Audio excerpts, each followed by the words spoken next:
ॐ सहना भवतु सहनौ भुनक्तु सह वीर्यं करवावहै तेजस्विनावधीतमस्तु मा विद्विषावहै ॐ शान्ति शान्ति शान्तिः ॐ may Brahman protect us. May he guide us. May he give us strength and right understanding. May love and harmony be with us all. Om. Peace, peace, peace. The subject of my today's talk is Sita, the ideal Indian woman.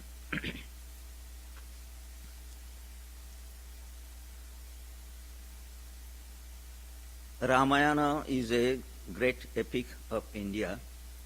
It was composed by Valmiki. And it is a very lengthy epic.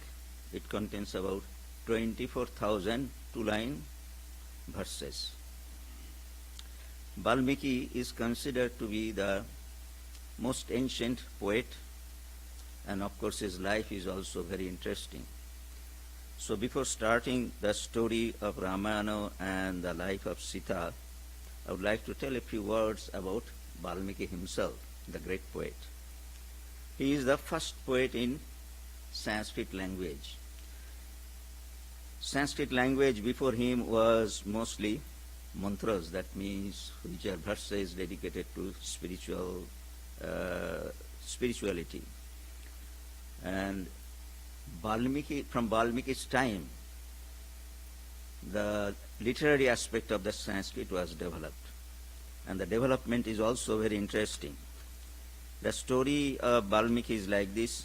In his young days, Valmiki was a robber. Robber means he used to kill people, extort money, and in that way he used to make his living. And he used to stay outside the definitely city limits and near a forest.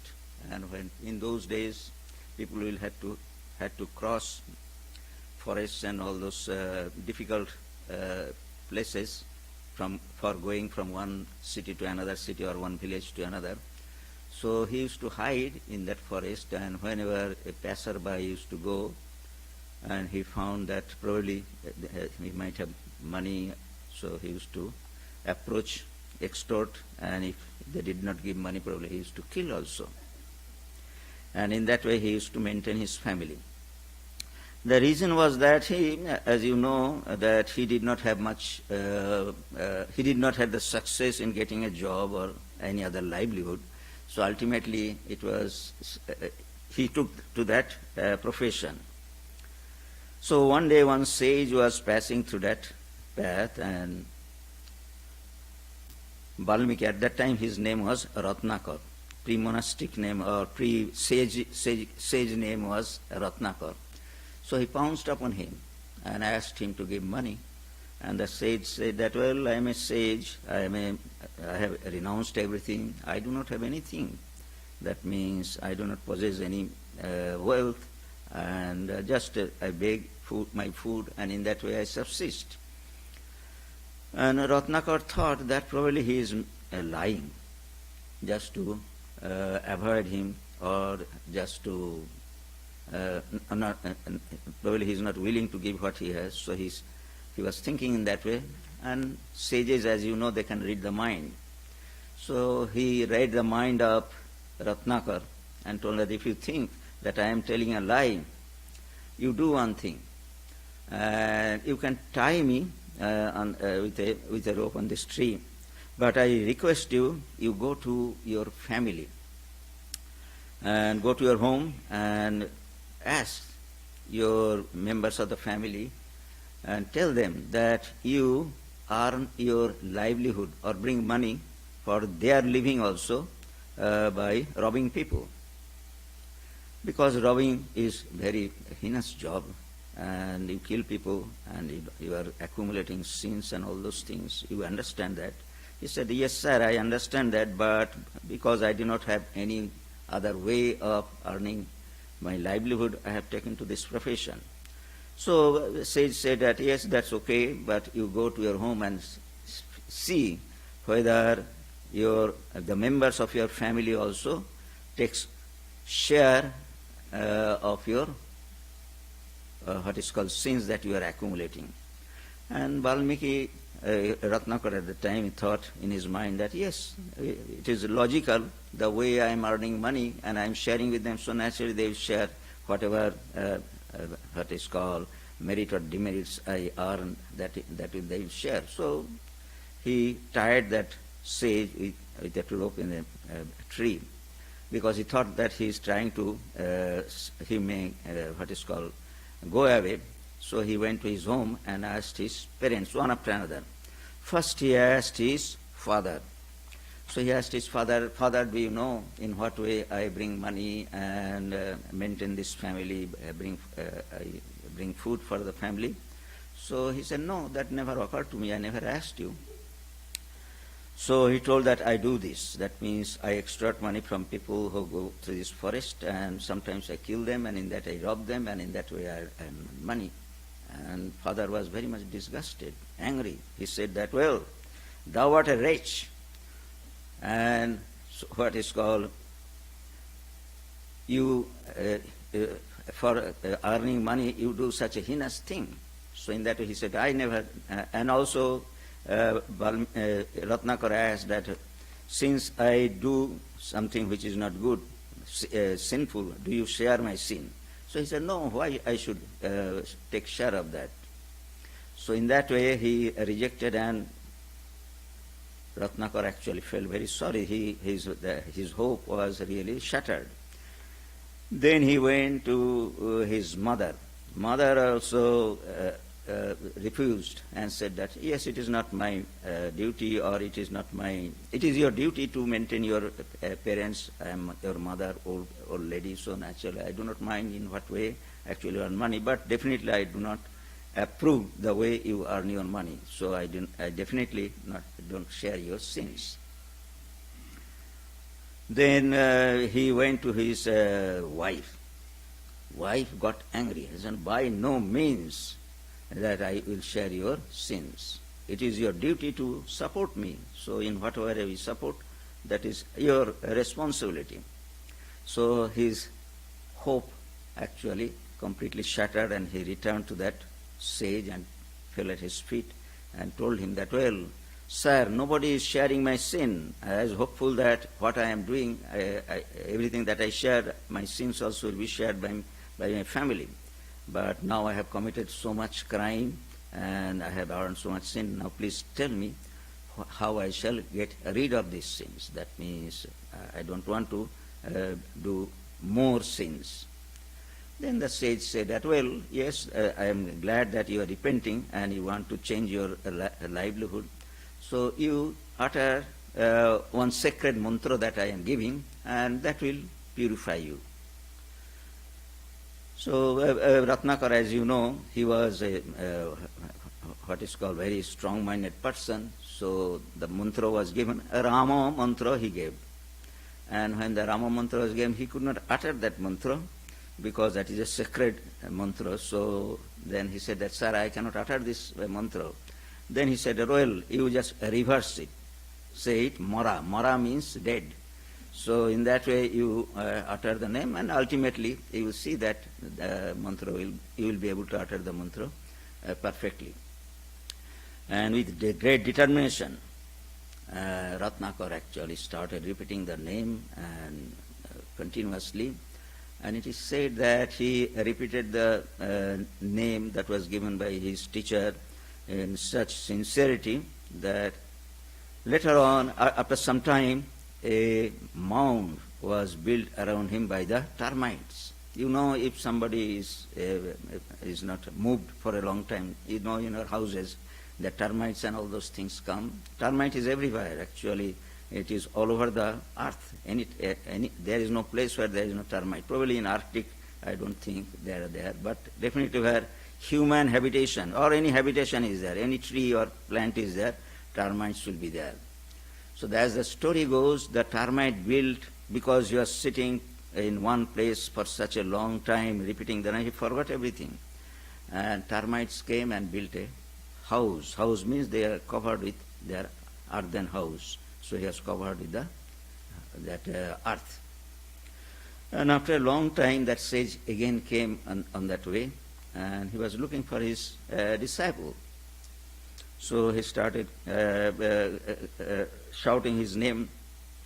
He started shouting, and then ultimately, when the disciple heard the voice of the Guru, he replied from inside and said, "Yes, sir, I am here." So then the sage found that he is inside that earthen mound, and ultimately he came out clearing that and just fell at the feet of the teacher. And sage was very happy, and he said that, "Well, all your sins have been washed away by your austere spiritual practice. Now onward you will be a sage. That means you will not be a robber or a sinful person.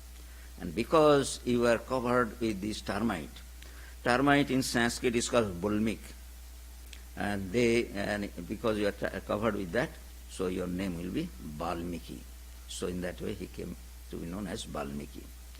Then he asked, the Balmiki asked that, "Well, sir, what shall I do onwards?" He said that, "Now you are a sage, you are a teacher, you live a what is called a ascetic life.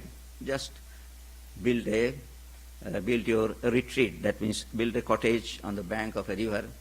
Name of the river is Tamosa. So there you build a house, and then do your spiritual practice, study scriptures, and whoever comes, you just instruct them or discuss spiritual things. In that way, the rest of the life you spend there." So according to his guru, he started doing the spiritual practices and living there.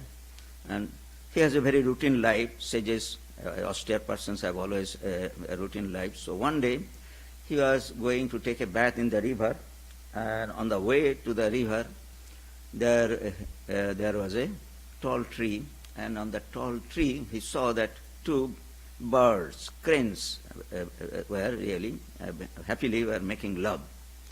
And he was very much happy because that was the springtime, everywhere the flowers are blooming and birds are singing. So he was very much in a joyous manner. That means inside he felt that everything is so beautiful, nice, and people, everything so the nature has become so beautiful, and in that way he was admiring that. And ultimately, when he was admiring that, suddenly an arrow came from some distance and killed one of those birds. And that bird, the wounded bird, actually fell in front of him.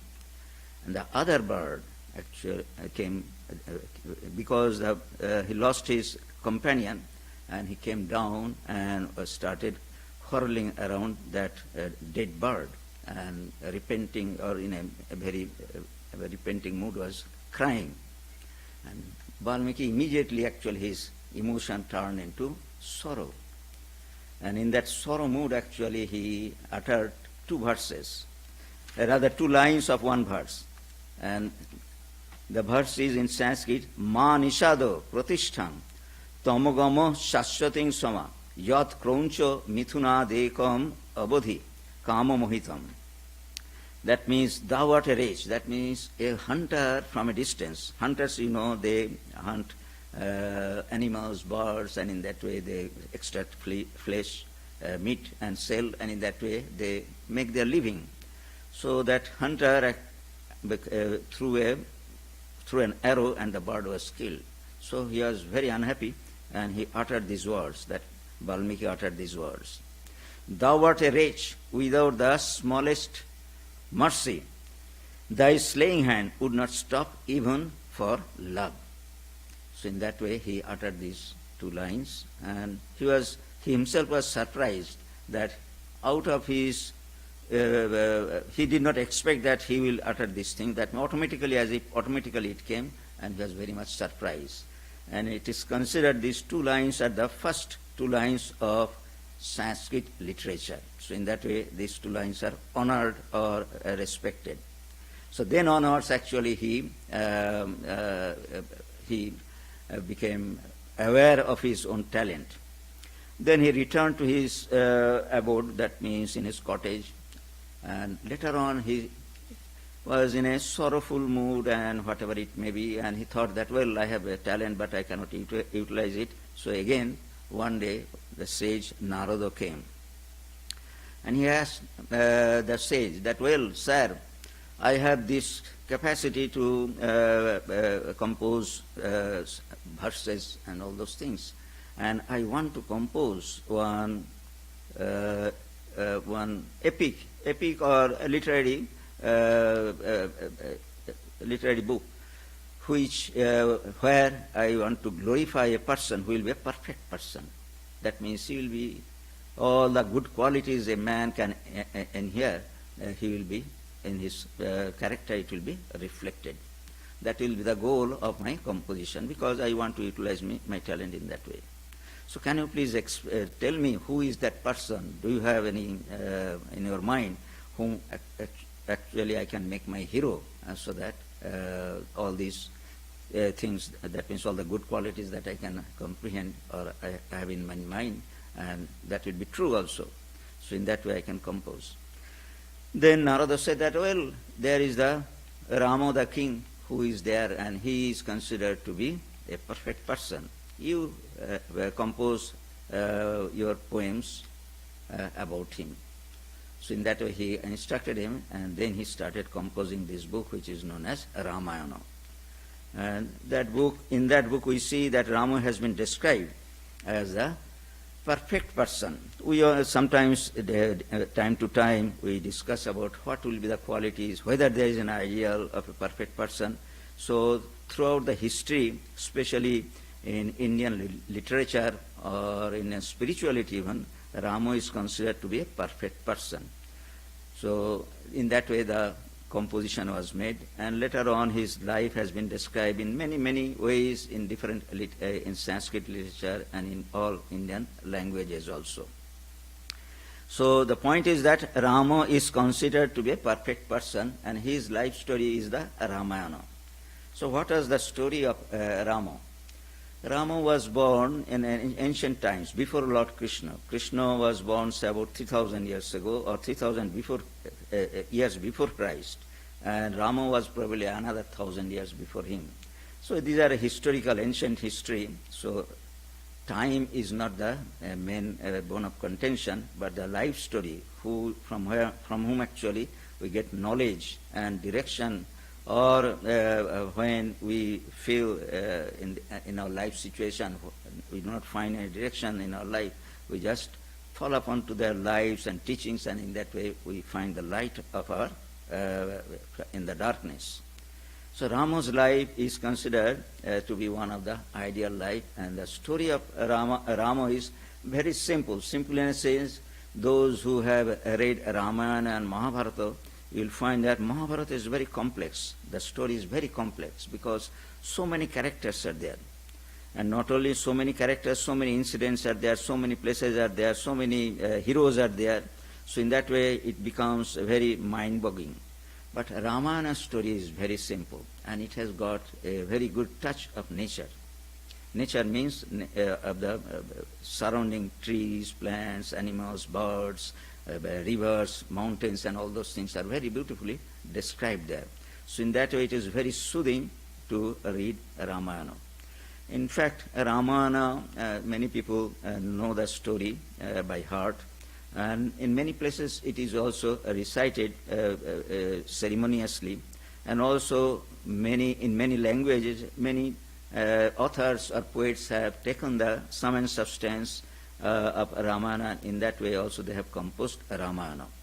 After Valmiki's Ramayana, the first poet of Sanskrit language, Valmiki, he composed the Ramayana, which contains, as I told you, 24 two-line verses. And the meter is Anushtup Chanda. That is a type of meter which is very soothing and easy to recite also. So in that way it is composed and it is recited. Especially afterwards, many poets composed based on Valmiki's Ramayana, their own Ramayanas, and most famous is Tulsidas. Tulsidas was a poet in Hindi language, and he composed that, and that also doubly. That means the popularity of Ramayana was doubled by his composition, because it is very beautiful and it is sung in a nice tone. And even today there are many places where it is sung ceremoniously.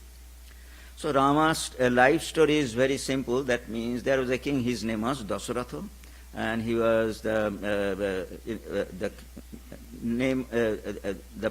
kingdom was Koshala kingdom, and he ruled there, but unfortunately, though he had 3 wives, he did not have any son or daughter. That means he was childless.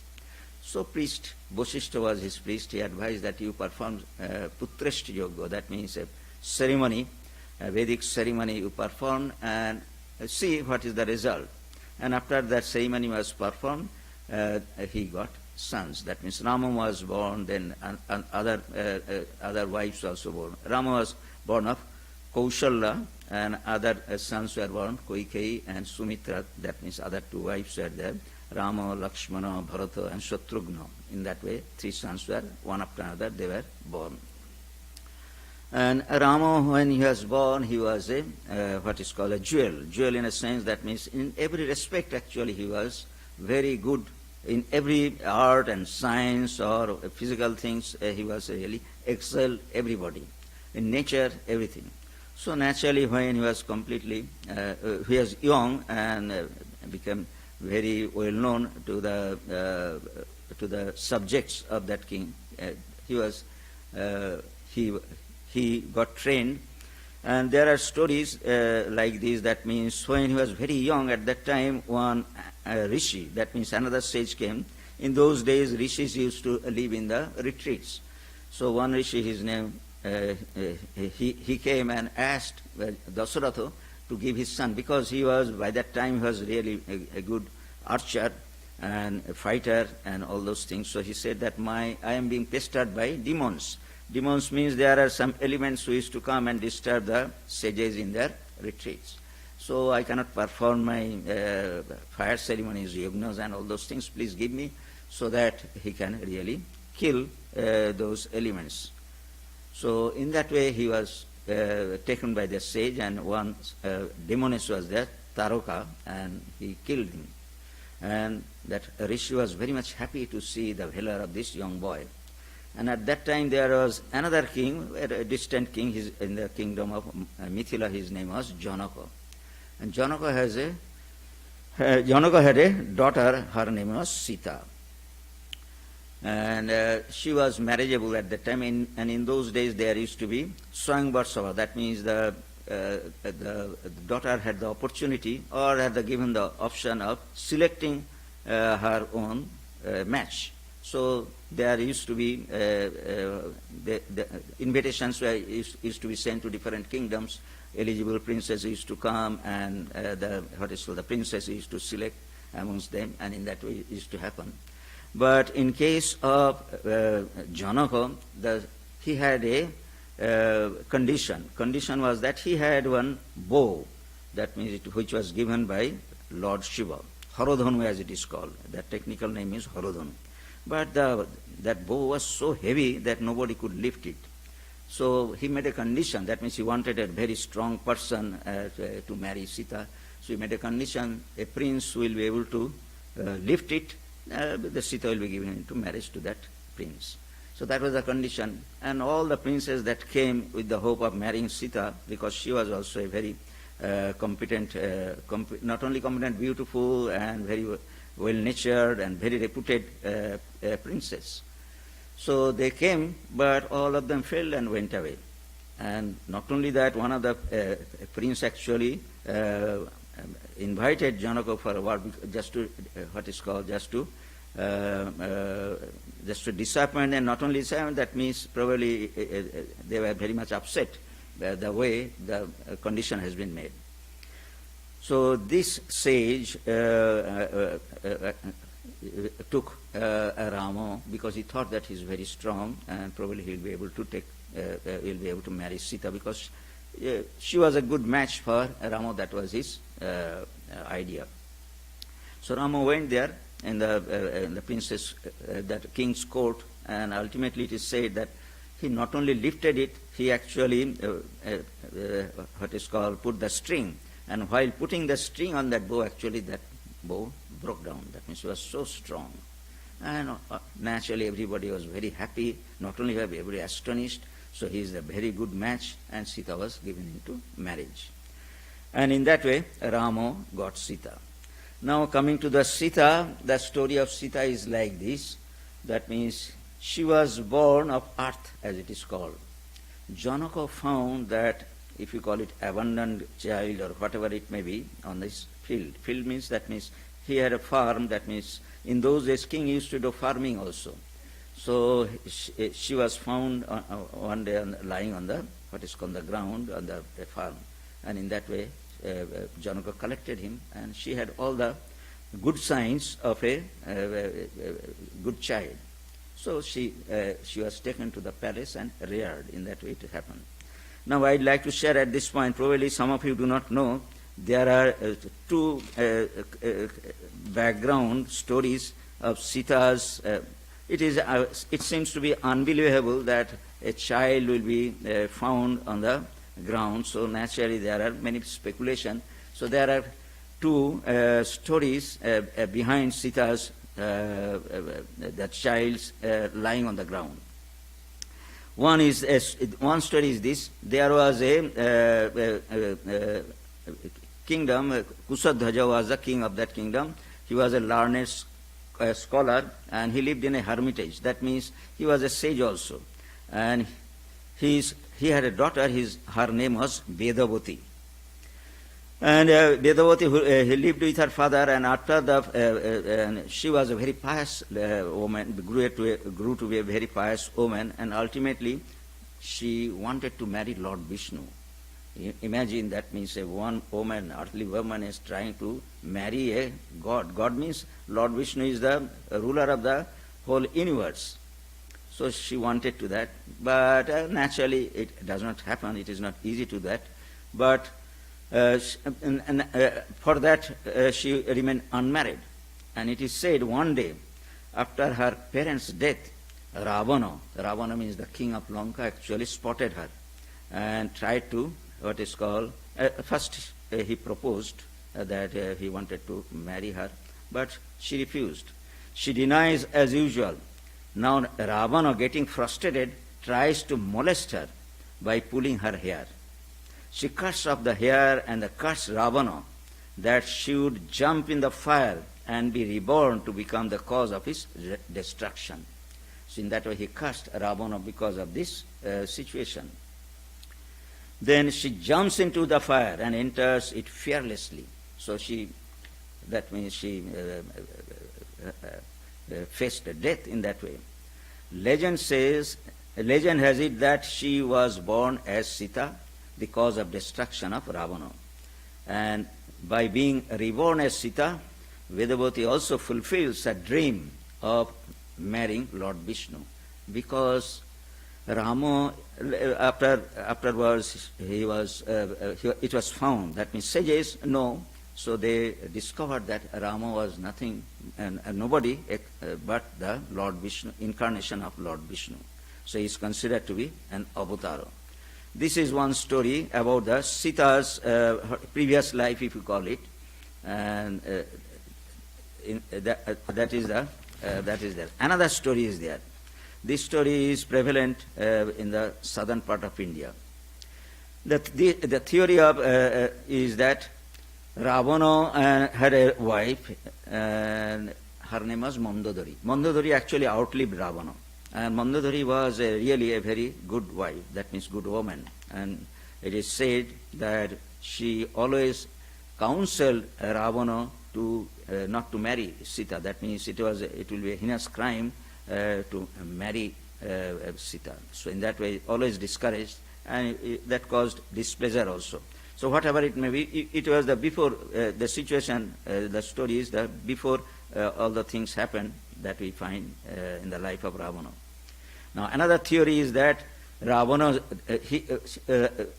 and his wife Mandodari was childless for many years after their marriage, and when Mandodari finally became pregnant, an astrological prediction stated that the particular child will be the cause of Ravana's obliteration from the earth. That means she will be the killer of Ravana. So that was the astrology predicted. So then what she did, when this child was born, Ravana threw the child in a basket. And however, the child was protected by Mother Earth and was found by King Janaka. So in that way, she was found by King Janaka.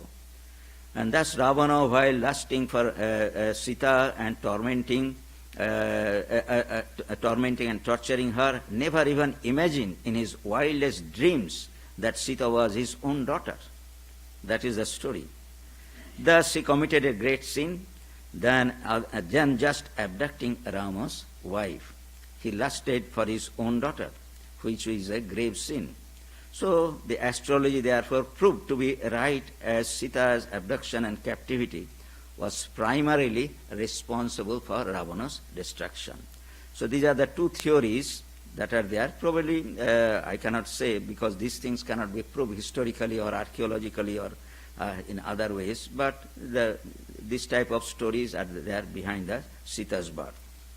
So after Rama was, as the story goes, Rama brought Sita to his kingdom. That means Dasaratha, everybody was very happy. And not only that, his three other brothers also married. Sita's sister and cousins also. Two other sisters were there. They were married to other two brothers. In that way, four of them came jubilantly to their kingdom. So in that way, time was passing, and it is said that about 12 years they passed in happily in that when the Dasaratha was reigning. And by that time, as you know, kings become old, everybody becomes old. King Dasaratha became old, and he thought that is a good time to make Rama king and let me retire. In those days, kings used to retire in the forest, mostly in forest, to spend the rest of their lives in spiritual practices. As you know, everybody, there's a tradition that after retirement, they used to do spiritual practice, manaprastha as it is called. So he was thinking in that way, and he declared that Rama will be the heir apparent. That means he will be the king after he gives away his throne. And at that time it is said that the second wife, Kaikeyi, came. Kaikeyi was the second wife, and there was a situation when Dasaratha had become very sick, and Kaikeyi actually took care of him very sincerely. And being pleased, Dasaratha committed to her that whatever she wants, he will give to her. And Kaikeyi said that, well, now I don't need anything, but when time comes, I shall ask for something from you. So at that time, when it was declared that Rama will be the next king, Kaikeyi had a maidservant, Manthara, and she was very ill-minded. And she advised Kaikeyi that this is an opportunity. You see that your son Bharata is also eligible, and this king will be dying soon. And why don't you ask this Bharata will be the king instead of Rama? And you have that commitment from your husband that whatever you ask, he will give. So, however, whatever it may, Kaikeyi ultimately agreed to ask this boon. And Dasaratha was very upset, and being a king, righteous king, he will have to keep the word also. And not only this, that Kaikeyi gave second boon, that means two boons actually were committed by Dasaratha. Another boon, that Manthara advised that you ask that Rama will go into the forest for 14 years after giving up his, when Bharata will be the king. So these two boons actually she asked from Dasaratha. And Dasaratha was very much upset, and poor old man actually could not understand what he should do.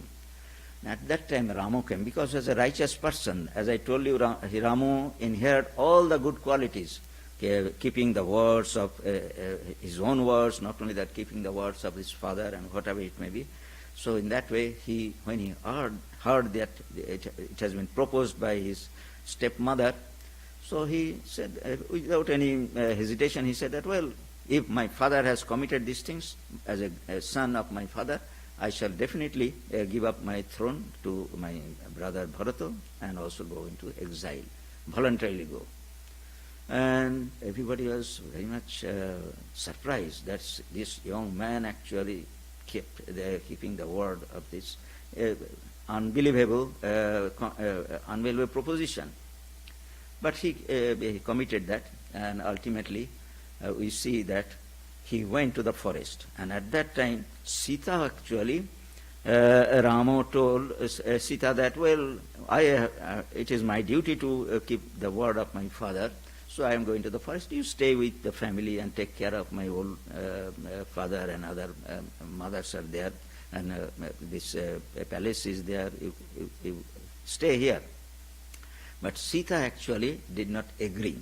So that is the beginning of the Sita's what is called exposure to in Ramayana. Usually we believe that that Sita was very obedient. That is perfectly all right, because it is in those days it was a custom to be a sahodharmini, as it is called. What the husband used to do, the wife used to share that. So that was the custom, or according to scriptures, it was the duty.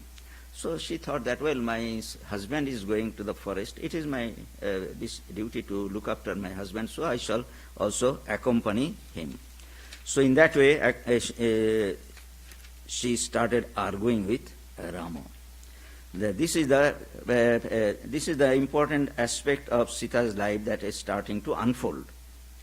Sita's life as such, being a housewife, if you call it, or a queen, if you call it, she is a support for the king, but at the same, but it is not expected, or it did not occur to, it doesn't occur that she will be what is called prove her own rights. Rights in a sense, that means as a princess what she will do, or as a what will be her duty. She will have that choice, that is the point. But generally that was not the custom in those days. But we see that she was very much assertive. Assertive from the point of view, not because of egoism, but from the point of view of the duties of a wife. In that way, actually, whenever opportunity came, duties of a wife or woman or a chaste woman, so all those duties actually she asserted. So when Rama told Sita to stay, she tells in this way. Before banishment, when Rama elaborated fearful prospects of the forest life, she ignored those frightening ideas and said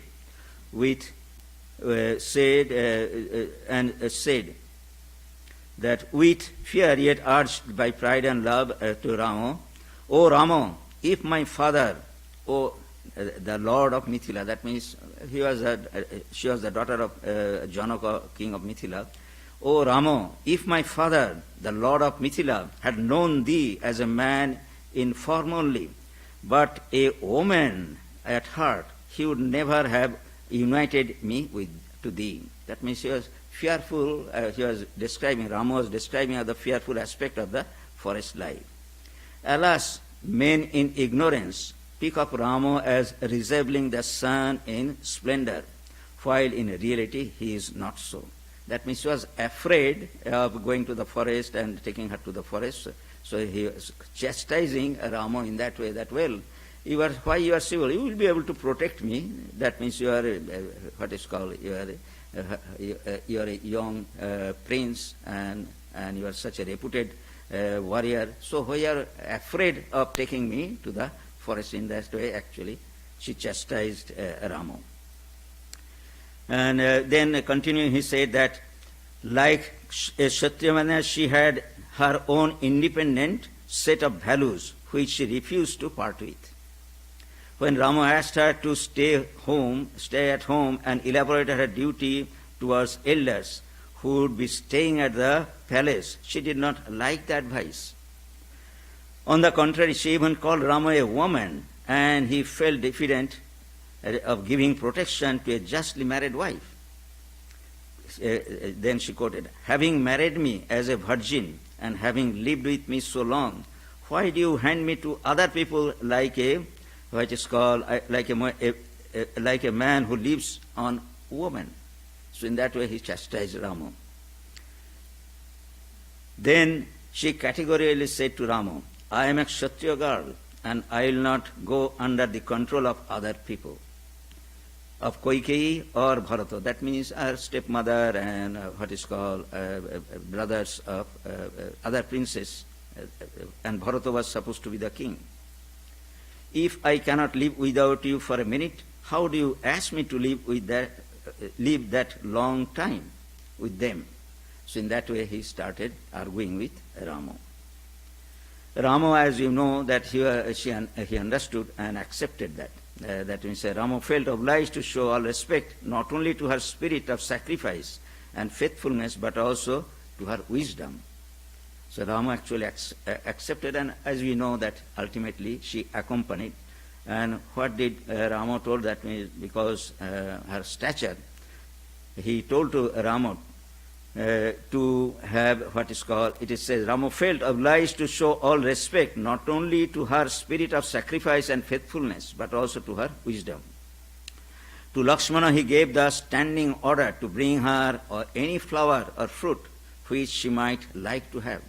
That means in forest life, as you know, Lakshmana also wanted to go with his brother because he was a shadow brother. Shadow brother means he was very obedient, not only obedient, he was a alter ego as it is called in today's language. So in that way he accompanies Rama. Actually the proposal of Kaikeyi was that Rama only will go, but ultimately Lakshmana and Sita also went with him.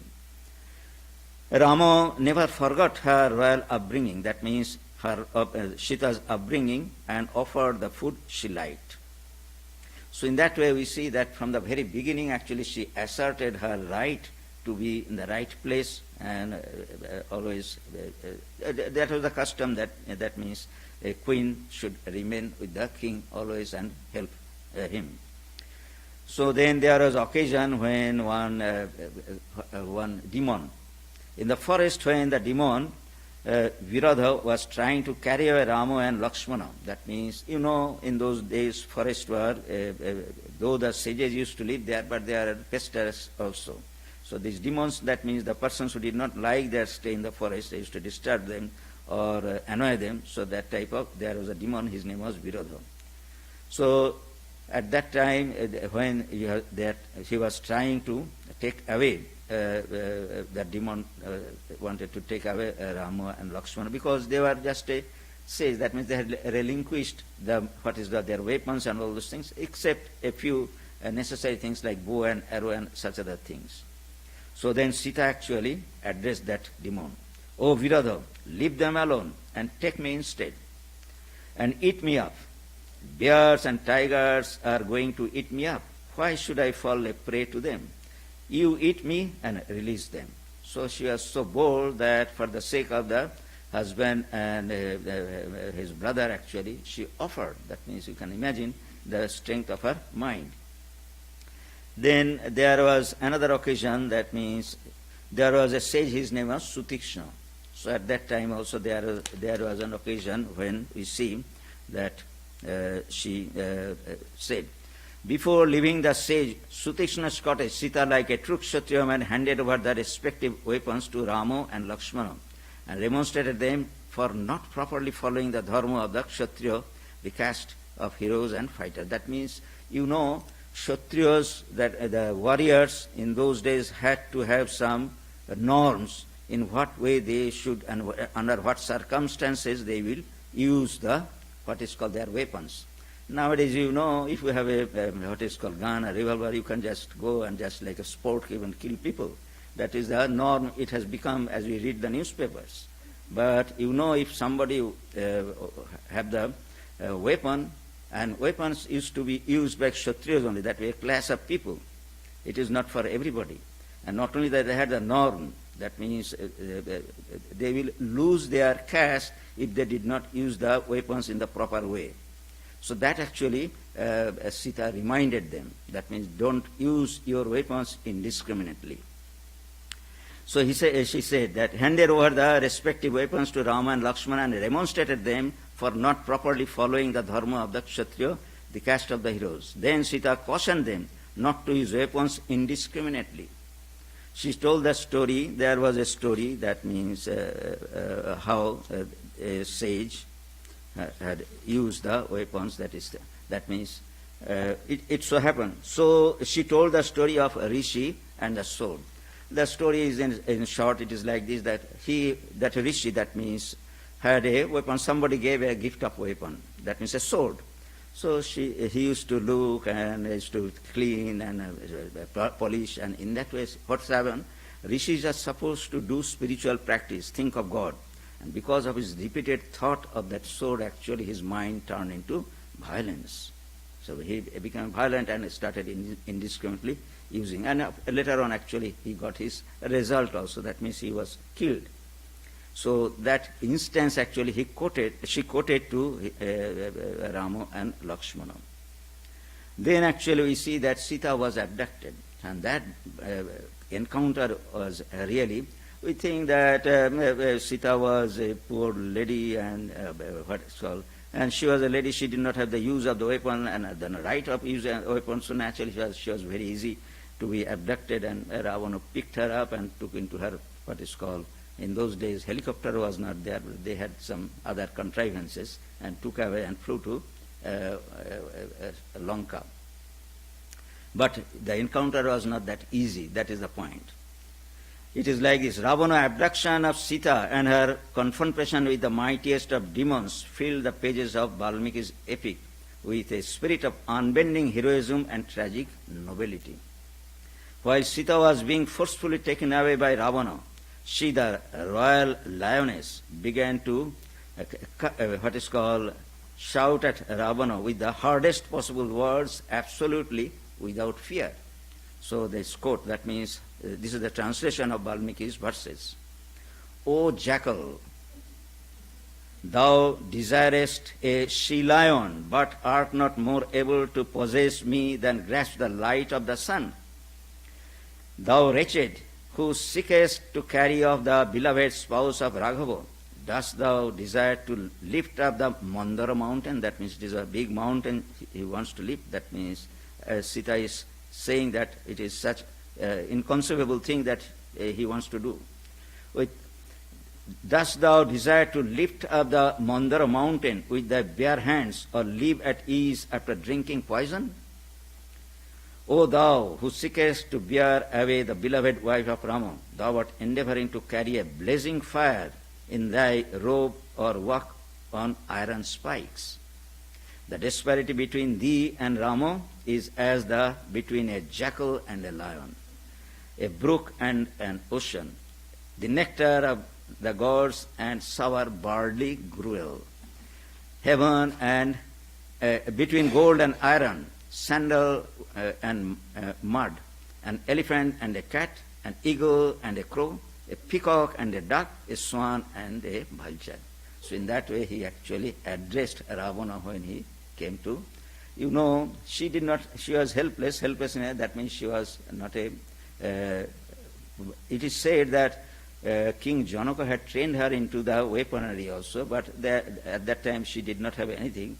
So naturally she was mentally, you can see what is the strength she had, and she addressed this Ravana. Ravana was considered at that time was king of Lanka, and Lanka was a famous place. Famous in a sense, that means everything was cladded with gold. It was so rich, and the Ravana was so powerful. He had the blessing of Lord Shiva that he will be invincible. So all those things were there, and we say then ultimately we see that she was taken away, and Ravana took her away, and time to time, as we see, when he could not, that means he was taken to Lanka and put into a forest grove, Ashoka grove, as it is called. A type of tree was there, so in that way it is called Ashoka. And Ravana pestered her to marry. That was the purpose, actually. He wanted to be queen. And not only that, he derided Rama and started his eulogy and all those things, that he will be queen and so much gold and all those things in that way. But ultimately we see that she was not convinced. And there was a dialogue at one point. It is like this. Ravana, defeated in his threats, threatened also. That means if you don't do, I shall kill you. In that way also he threatened. And finally surrendered at Sita's feet in order to win her. That means all the threatening when it went he actually bowed down to Sita and prayed in this way.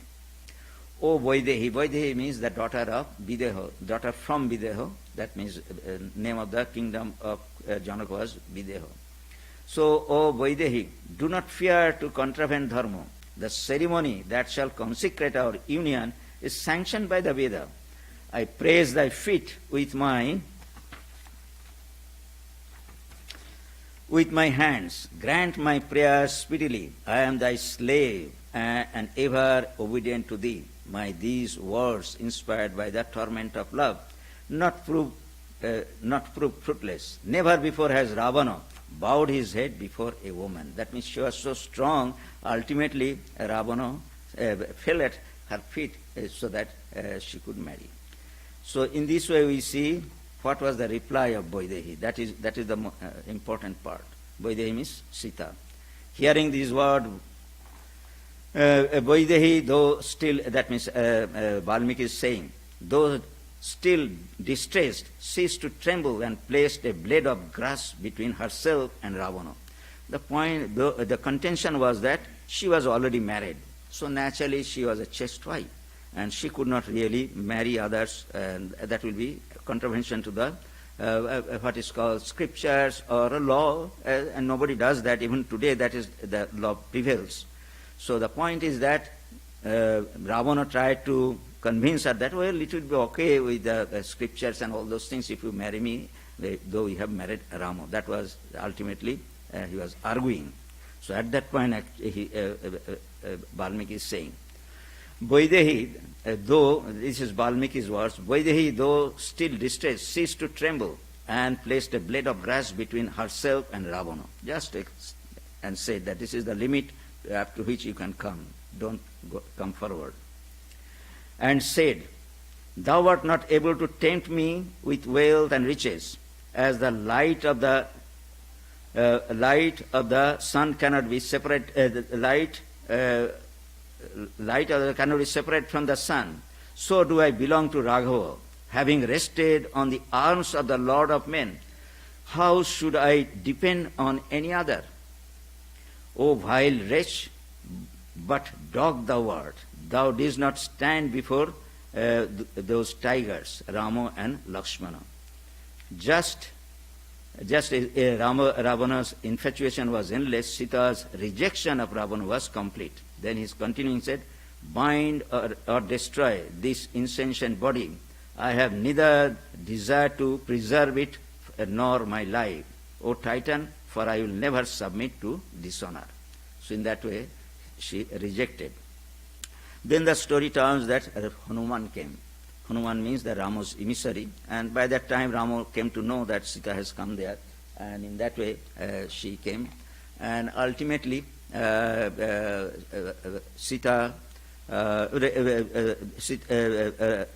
told that Rama has sent, and he wanted to take Sita, because Hanuman, he was very powerful, and not only powerful, he could fly with mountain even. That means that much strength here. He proposed that, well, you could just climb on my shoulder, I shall take you in one jump to Rama. In that way, the things will be over. But at that time, she refused. Refused in a sense that he said that, well, I cannot. She said that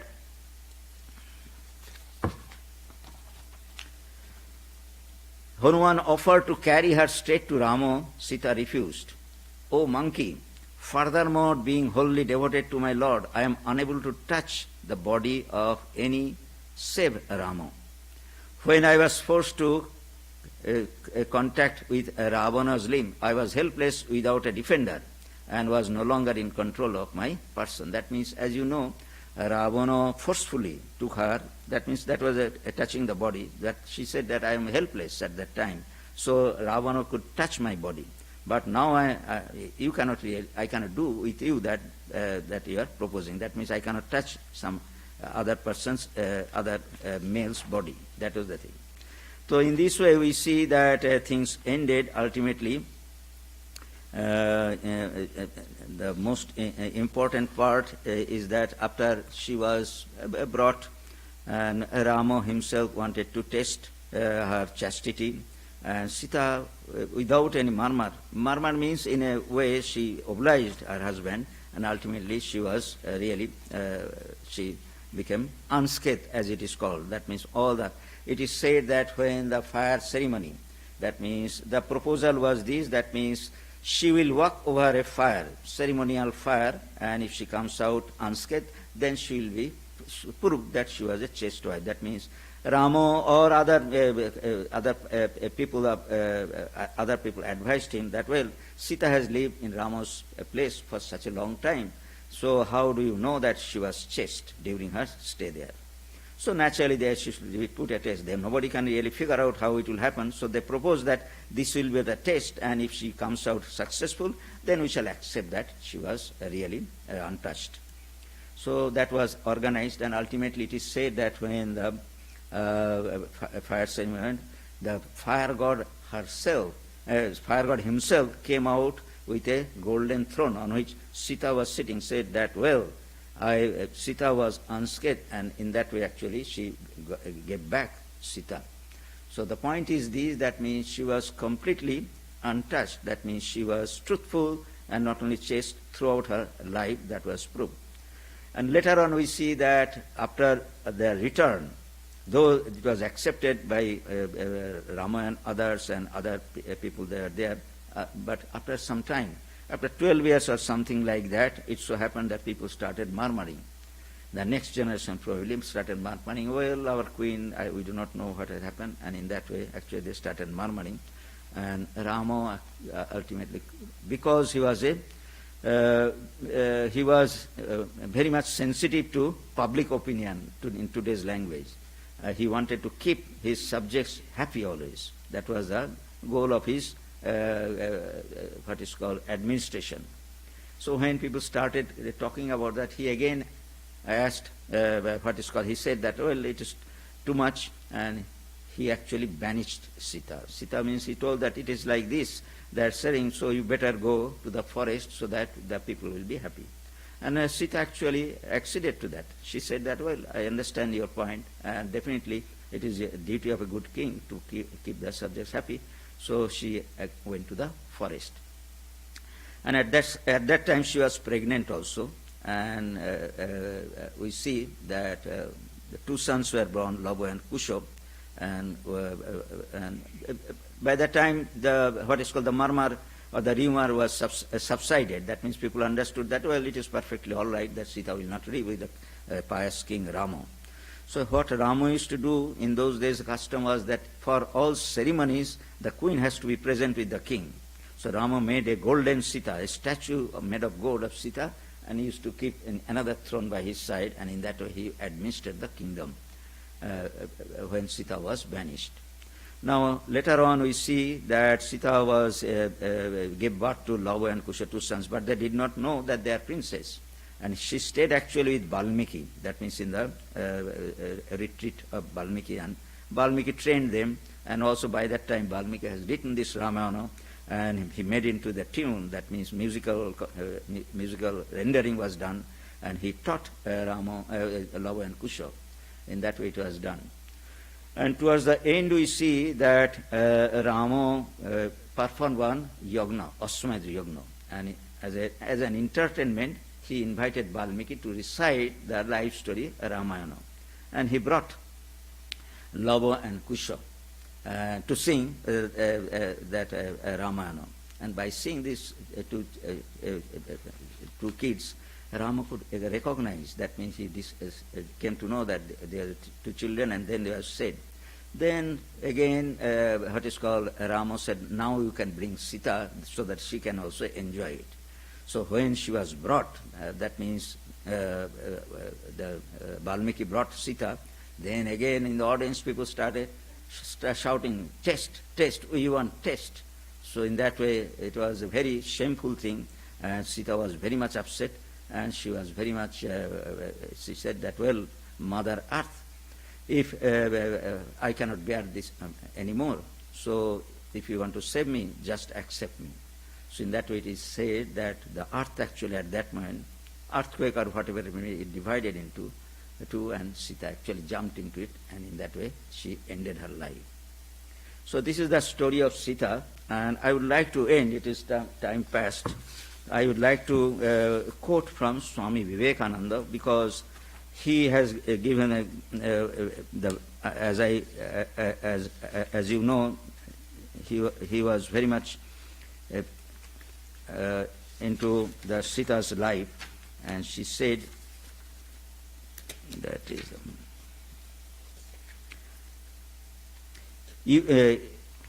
you may exhaust. Let me see.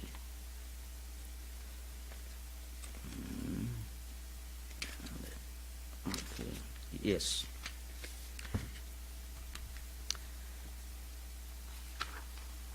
Swami Vivekananda said, you will find that he gave a talk. Talk means a lecture. When he returned to India, he gave it several lectures he gave, which is found in the lectures from Colombo to Almora.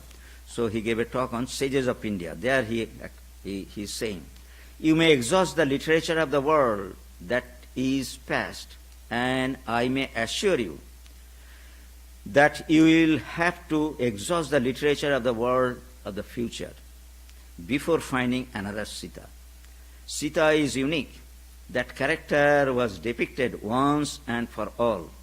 There may have been several Ramas, perhaps, but never more than one Sita.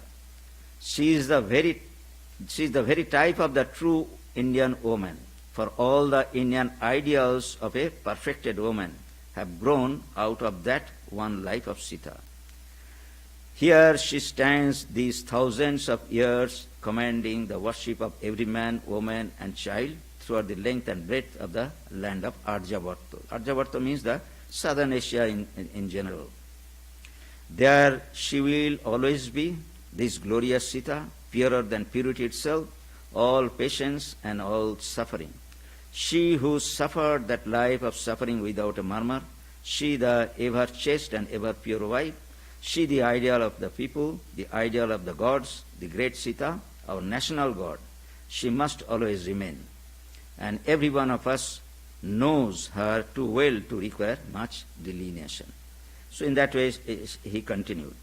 So the point is that Sita is ideal woman, and in the context, and as Swami Vivekananda has predicted, probably she will remain the ideal forever. That was his prediction.